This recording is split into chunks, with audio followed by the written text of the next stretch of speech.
ter o patrimônio dolarizado, o pessoal olha muito a oscilação de curto prazo. Tá 4,60, 5,10. Isso não importa. A gente está falando de dólar para daqui a 10 anos, 20 anos. É proteção de patrimônio. Se acontece alguma coisa drástica, uma guerra estoura ainda maior do que a gente está vendo entre Rússia e Ucrânia, uma nova guerra mundial, a gente está vendo o problema do Covid de novo, né, ali na China. Então, assim, dólar é proteção, não é para especular. Você tem que ter ali para guardar. Meu pai falava de dólar no colchão. Meu avô, na verdade, falava de dólar no colchão, né?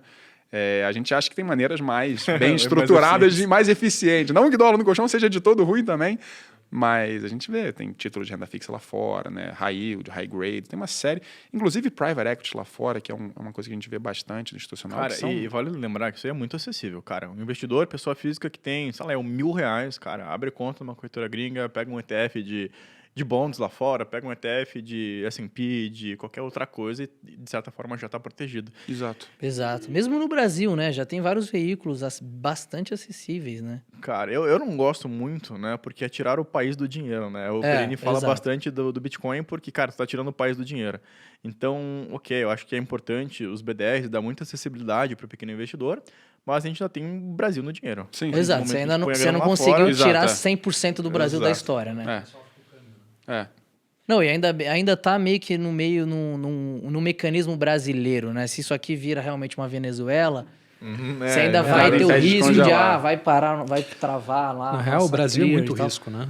Mas se você realmente manda para fora, para uma corretora lá de fora, e acabou. Já no Brasil já não tem mais poder ali, né? E conta um pouquinho que tipo de...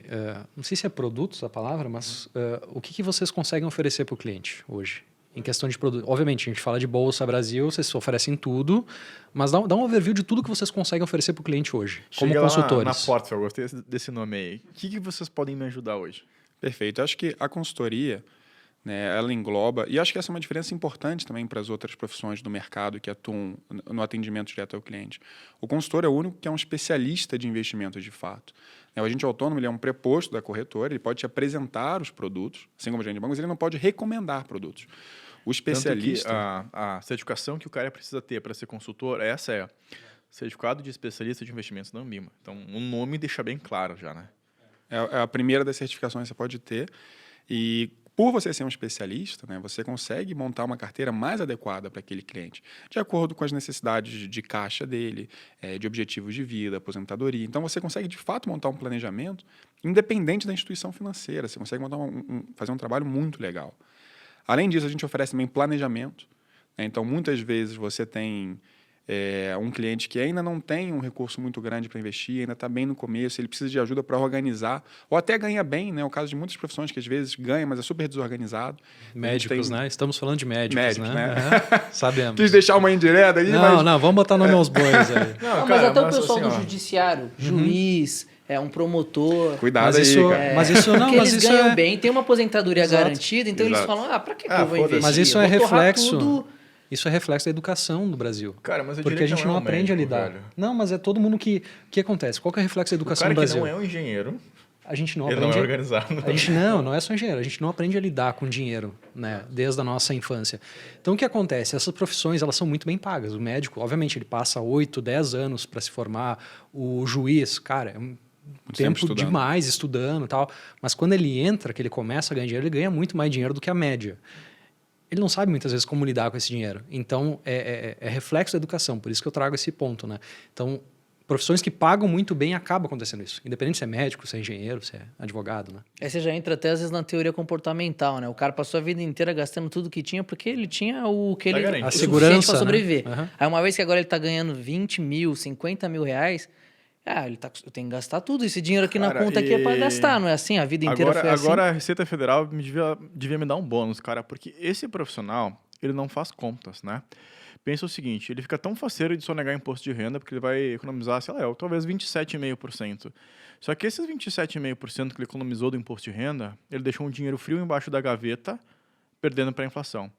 Cara, em 3 anos, aquele imposto que ele deixou de pagar, só com a inflação morreu. E a gente não está falando nem de rentabilizar esse patrimônio, né? Cara, pode ganhar 15% ao ano, 17% ao ano, sem risco hoje numa liga dessas, cara.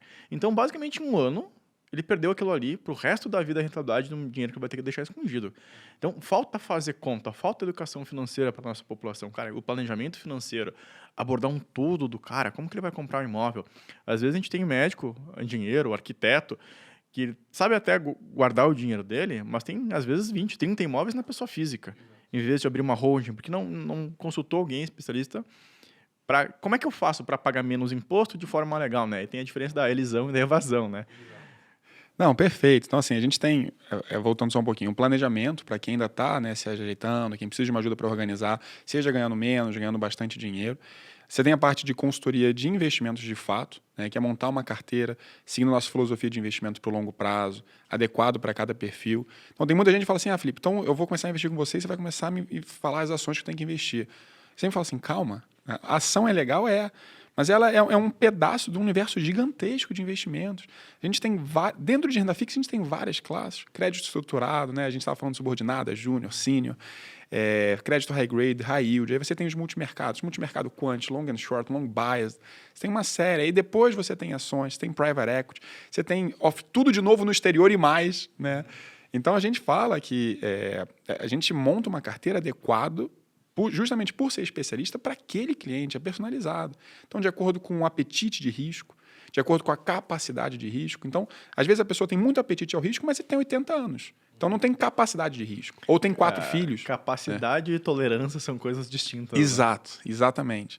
Então, a gente tem essa parte, né, humanizada também de fazer a personalização da carteira, que eu acho que é muito importante. E, obviamente, sempre focando no crescimento no longo prazo, porque a remuneração do consultor só aumenta se a carteira do cliente aumenta.